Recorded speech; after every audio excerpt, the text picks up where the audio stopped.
श्री त्रिपुर सुंदरी स्तोत्रम्। नवं भवनचारिणी मुनिकदम्बकादम्बिनी नितम्बजितभूधरा सुरनितम्बिनी सेविताम्। नवाम्बुरुहलोचनामभिनवाम् बुधश्यामलाम्। त्रिलोचन कुटुम्बिनी त्रिपुर सुंदरीमाश्रये। कदम्बवनवासिनी कनकवल्लकी धारिणी महारमणिहारिणी मुखसमुल्लसद्वारुणी। दयाविभवकारिणी विशदलोचनी चारिणी। त्रिलोचन कुटुम्बिनी त्रिपुर सुंदरीमाश्रये।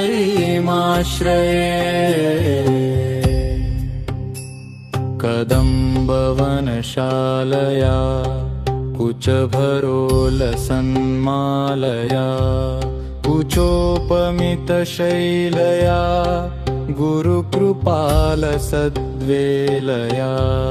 मदारुणकपोलया मधुरगीतवाचालया कयापि घननीलया कवचिता वयं लीलया। कदम्बवनमध्यगां कनकमण्डलोपस्थिता षडम्बुरुहवासिनी सततसिद्धसौदामिनी। विडम्बितजपारुचिं विकचचन्द्रचूडामणिम्। त्रिलोचना कुटुम्बिनी त्रिपुर सुन्दरीमाश्रये। कुचाञ्चितविपञ्चिकां कुटिलकुन्तलालङ्कृतां कुशेशयनिवासिनी कुटिलचित्तविद्वेषिणी। मदारुणविलोचना मनसि जारि सम्मोहिनी। मतङ्गमुनितम्बका मधुरभाषिणीमाश्रये।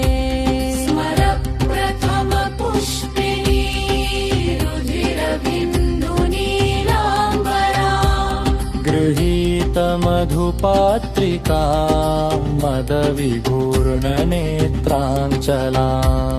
घनस्तनभरोन्नतां गलितचूलिकां श्यामलां। त्रिलोचनां कुम्भिनी त्रिपुर सुन्दरीमाश्रये। सकुङ्कुमविलेपनां मलकचुम्बिकस्तूरिकां समन्दहसितेक्षणां सशरचापपाशाङ्कुशाम्। अशेषजनमोहिनी मरुणमाल्यभूषाम्बरां।